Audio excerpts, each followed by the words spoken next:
Hey friends, welcome back to my channel. I am going to do a sardine challenge recap in this video. So I did my 72 hours, and the way it works out, if you're following Dr. Boz's recommendations, is you're supposed to end your fast with a tin of sardines. So you can't just do a full 3 calendar days. You have to do the at the 72 hour mark. Do another 10 of sardines right at the very end. So anyways, that was this morning at 9:30 a.m. marked my 72 hours. So today I ended my fast after breakfast. That sounds really funny to say. I ended my fast after breakfast, sardine fast, although as you guys know, if you watched my videos, I did not stick with only sardines. So I guess we can't technically call it a sardine fast. Kind of like a water fast where the only thing you have is water. Sardine fast, the only thing you have is sardines. I did add a few other things, so we'll just call it sardine challenge. And first off, as Anita said in a few of her sardine videos, the sardine police are a real thing. There are people out there who have taken on the mantle of being the sardine warriors of the world and making sure that everyone does these sardine challenges the way they're supposed to. I do not understand taking on the unpaid position of sardine police voluntarily, but those people are out there. So in posting my videos about this sardine challenge, the sardine police came out in full force. I had a ton of incredibly kind comments. There were so many, but then there were those sardine police comments from people who were saying I did not do it right and I can't even call it a sardine challenge.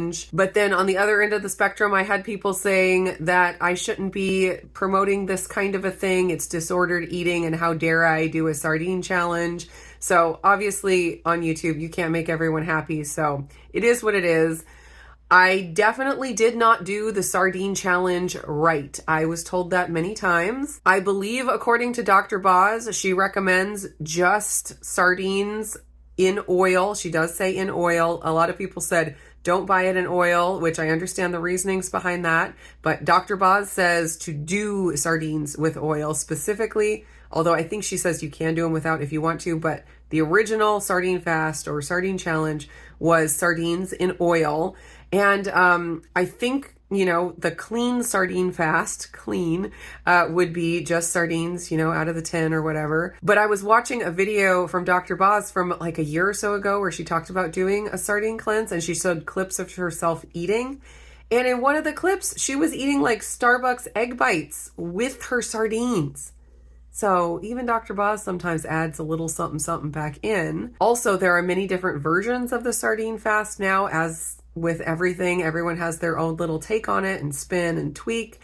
So Lisa Wiedemann, she does her sardine soup that has some bacon and broth and cod livers and different things like that. So yes, I did not do it right. I did not do it clean. I did not do it perfectly. And how dare I even call it a sardine challenge? But in reality, it was a challenge for me, and it did include a lot of sardines. So I think I'm going to just keep calling it the sardine challenge, or my sardine challenge. I don't know. I'll also throw out here that I tried doing just the sardines in the tin for the first day. Well, I did do just sardines in the tin for the first day. And I know that I could have continued that. Physically, it was possible. It was not going to be easy. And I really did not want to continue just doing it that way. I felt like adding some more things would make it more doable for me. And what I've heard from Anita and others is that do whatever you need to do to make it doable. If it's either add a few things that aren't really going to mess you up too much or not do it at all, then add the few things. It's fine. There's no morality here where if you do a perfect sardine fast where you just eat them straight out of the can for the entire 3 days or week or whatever, it doesn't make you more of a righteous person. And I don't feel less righteous for having added a few little things in there.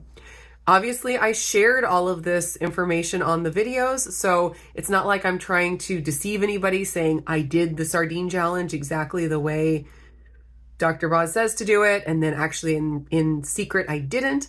I shared every single thing I ate and drank, and so you can, take all that information for what it is. None of my stuff is ever supposed to be prescriptive. I did not share this experience in order to get people to do it. I thought it would be interesting. I find it interesting to watch people do it and to take these challenges. And I thought it would be interesting for other people to watch me take the challenge. But it is in no way me saying this is something everyone should do. It is just purely sharing my experience. So there's that. Today's video has been brought to you by Element. Element is an electrolyte supplement I use every single day. It keeps me hydrated and feeling my best. It also tastes really good, which is an added bonus. Don't forget, right now is grapefruit season. Grapefruit salt is a much loved flavor from Element that only comes out in the summer. So if you've been wanting to try it or stock up, definitely do it right away. Element is offering a deal to my viewers right now. If you order through my link, the one here on the screen or down in the description, you can get a free sample pack with your order. The sample pack has all 8 of their original flavors, so you can try them all out and decide which one you like best before ordering an entire box. To get this deal, just go to drinkelement.com/indigo. That is drinklmnt.com/indigo. Place your order for your grapefruit salt or whatever else you need to stock up on, and you will get your free sample pack. Thanks again to Element for sponsoring this video, and thank you guys so much for supporting the companies that support my channel. I also want to put out here at the beginning that I am not someone who is in favor for myself of chasing ketones all the time.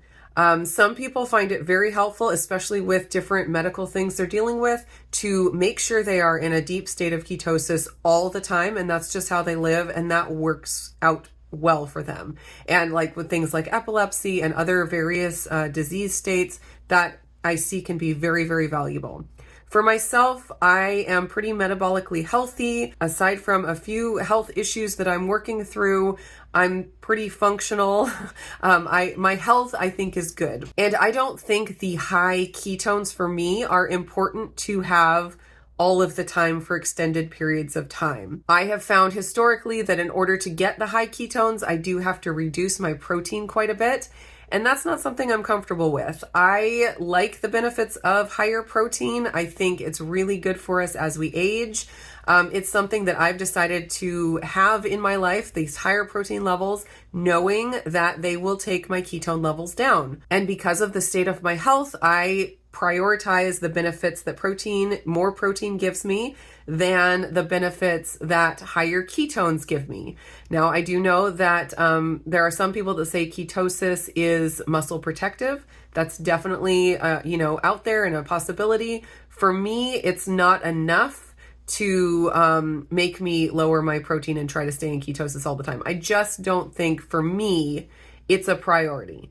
But I love the idea of cycling. I have been talking about that a lot over the last few years. When I, find all these different diet tools out there like PSMF or, high fat or BBBE or high protein, I don't automatically go to, I need to pick one forever. My default is, how can I use this tool in combination with all these other tools in order to find my best health? And I think there's lots of cycling in our lives, cycles in nature, feast and famine throughout history. I think as humans, cycling is appropriate. It's ancestrally appropriate, if you will. So while I don't chase ketones all the time and think I need to stay in high states of ketosis all the time, I do see the benefits of ketosis, and I do want those benefits. One way that you can get those benefits without being in ketosis all the time is cycling into ketosis every once in a while. So because I have the CKM, the continuous ketone monitor, and I'll talk more about that in just a minute, but because I have that on right now and I have 14 days, it's a very limited amount of time that I'm able to use this device, I want to get the most information out of it. So these 2 weeks specifically, I am chasing ketones because I really want to nail down for my own body what kinds of lifestyle and diet changes I can make in order to increase my ketone levels.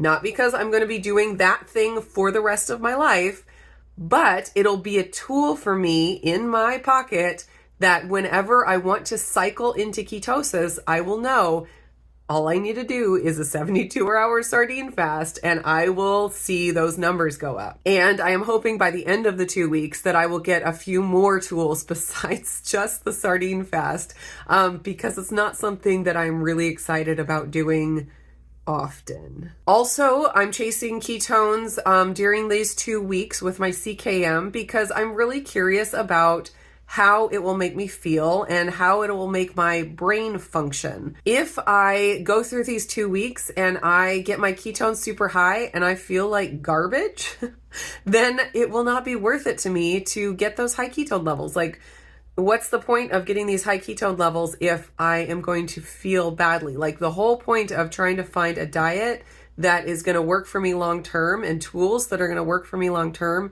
is to help me to feel my best and to live my life to the fullest. And so if getting high ketone levels in certain ways makes my brain function better, makes me feel better, then that's a great tool for me to, have in my pocket long term. I know that when I did very high fat, lower protein keto many years ago, about 10 years ago now, actually, when keto first became popular, I had the blood ketone monitor. I was testing. I was getting higher ketones. I was getting up to like 3.0, which I have not seen at all with my CKM thus far. But I was getting those high numbers and I felt horrible. My appetite was out of control. I think my hormones were out of control. There were so many things off about how I felt, even though I was getting those numbers. So if I can get higher ketone numbers and stay nourished and feel really good, then that is a good tool for me. If I have to go to these extremes where I am starving and my protein is super low, where it's possible I could be losing muscle and I feel bad and my appetite is out of control, that's not worth it for me. It's not worth the high ketone numbers if I don't feel good. So I'm experimenting these 2 weeks to see all of those different variables, what the numbers do, what I have to do to get those numbers, and then how I feel with those numbers. Like I said, I do see a pattern of getting higher ketones with lower protein. And again, like I said, I am not comfortable with going low protein long term. So if I do cycle in these more ketogenic days, they will be limited because I am not going to stay at 50 or 60 grams of protein for any length of time. I think 3 days is probably my max on that. Like today, I am really, really going to focus on protein. I am actually filming a what I eat in a day video today, the day that I ended the fast, so you can see how I eat after. I have a steak getting ready to be cooked. So I'm really going to be focusing on the protein, and I fully expect my ketones to go down from that. But for me, that's not a bad thing because the benefits of the protein. So now on to why did I choose to do the sardine challenge specifically during the CKM trial?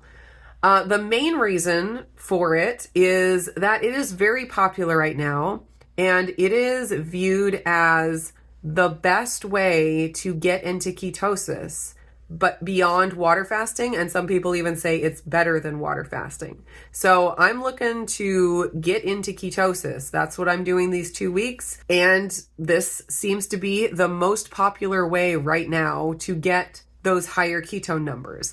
So it did give me a good picture of kind of how high my ketones can go, because I think we all kind of have a range of ketones. I just do not seem to be one who is able to get those super high numbers, and some people get up to like 5, 6, 7 and even beyond, and for whatever reason their body is happy with having more ketones circulating in their blood than others, and I do not fully understand the reasoning for that. It does seem to be just individual. So I feel like with having done the sardine challenge, I have a good baseline of kind of how high my ketones can go. The highest I saw in the whole 72 hours was 1.7. So I can kind of use that as a gauge to gauge other strategies and see if they get my ketones up that high.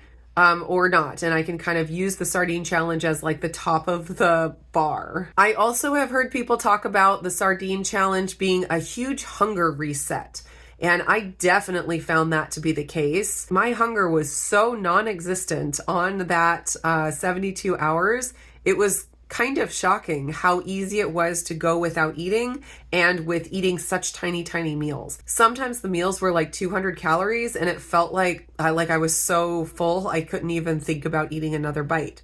So that was really interesting, and I'm interested to see how that continues, if the sardine challenge affects my appetite moving forward.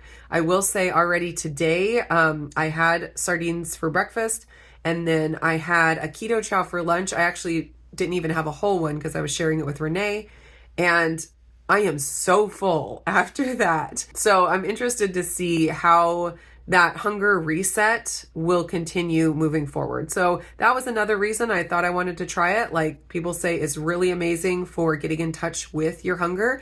And so far, I have really found that to be the case. Next reason I chose to do it is that sardines are very healthy. I believe the hype about sardines, that they're really good for you.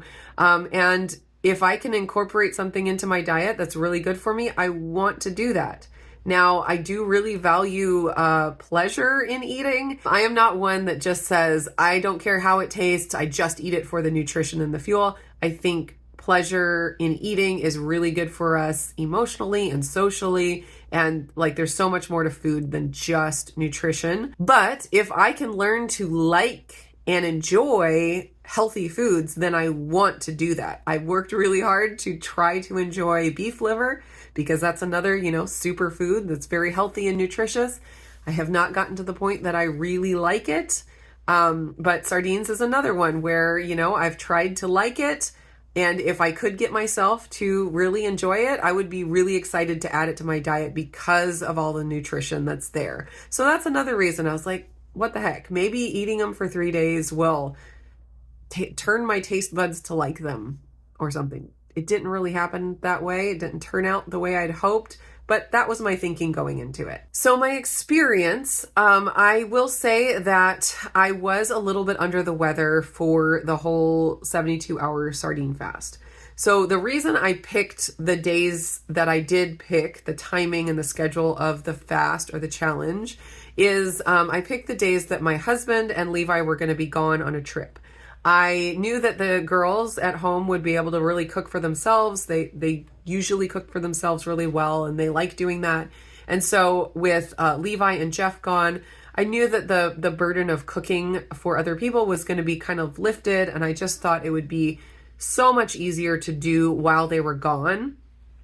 I also had been sick like 3 days before, and I felt like I was turning the corner. I thought I was right at the end of the cold when I was starting, so I didn't think the cold would affect the challenge too much. It kind of didn't clear up as fast as I expected.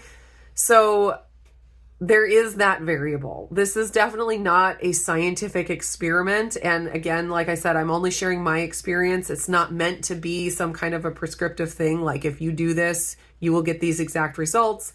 And there are variables in here that were outside of my control. But because of the timing and because I had like already gotten started, I was like, I'm not going to quit now. So I am happy that I got as good of ketones as I did, even while still being a little bit sick, because any kind of sickness can make your ketones go down. So who knows, maybe if I did the sardine challenge when I was completely healthy, I would have seen much higher numbers. That would be interesting to repeat at some point. Not sure if I will, but maybe. So during the sardine challenge, I averaged less than 1,000 calories per day. And I did not expect this. And if you watch my first day video, I was expecting to eat a lot more and like closer to my regular calorie level. And as I watched more videos of people doing it, I was watching them during the challenge, which is very motivating.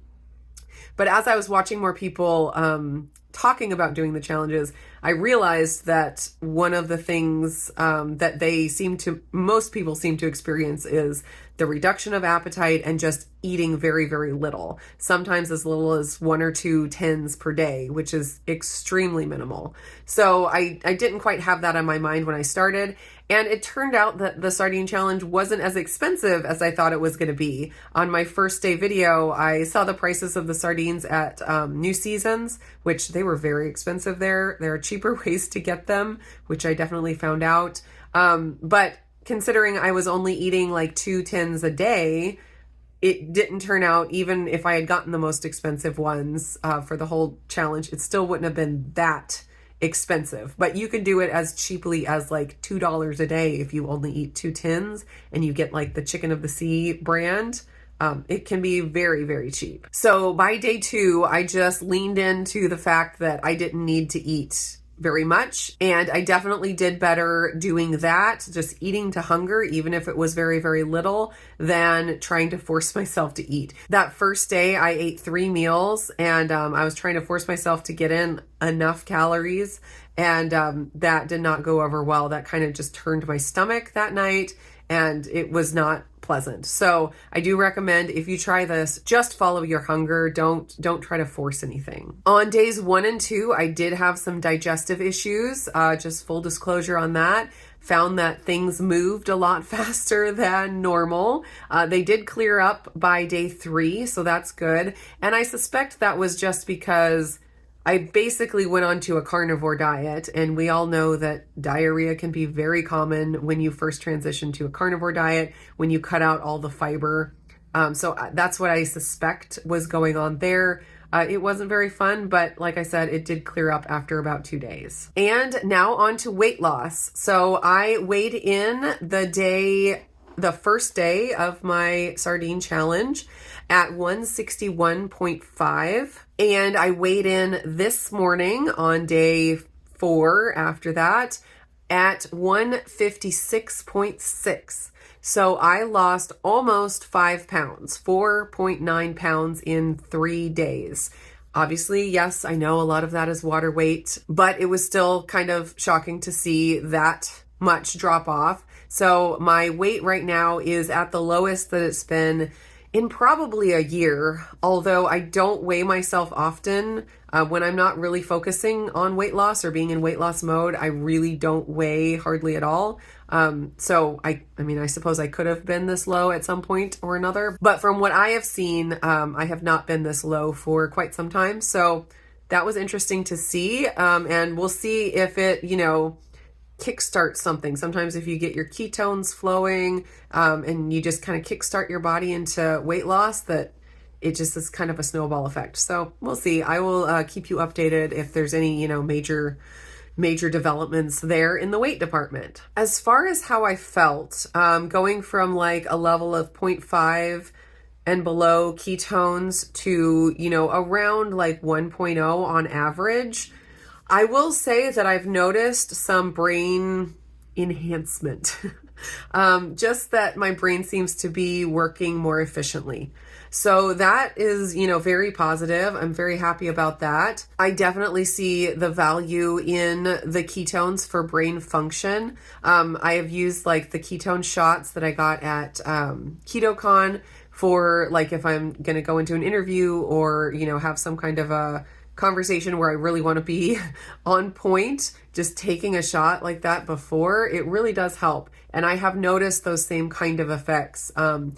By day 3, I noticed that. But then again, I was kind of under the weather those first couple of days. So again, that's where I can't really sort out how I was feeling from the sardine challenge and how, the sickness was affecting how I was feeling. So take that with a grain of salt. But I definitely, by day 3 and today, where my ketones are still, up there around that 1.0 mark, I still feel like my brain is functioning on a little bit higher of a level than normal. So those are all the details that I can think of to share about the sardine fast. If you have any questions that I did not answer in this video, definitely leave them down in the comments. I will do my best to answer them, although I don't always get to all of the comments even though I want to. I will be doing more ketone experiments for the next, 11 days that I have the CKM on, so you can look forward to that. I have some ideas that I'm going to try. So I will be also, I'm going to try, if I can, to just film like what I eat for the whole 14 days that I have the CKM. So like today is more of a just what I eat in a day because it's not on a challenge specifically except for breakfast. And then some of the days will be on some kinds of, 3-day challenge or whatever. But I'm just going to try to film every single day with my CKM and share it. It's kind of like a vlog every day challenge just for the 2 weeks though. And what is it? June? Is there a vlog challenge for June? I don't know. There's like Vlogust and Vlogtober and all that. Anyways, so that's what I'm going to be sharing for the next couple of weeks. I hope you guys tune in if you're interested, and I will just see you in the next video.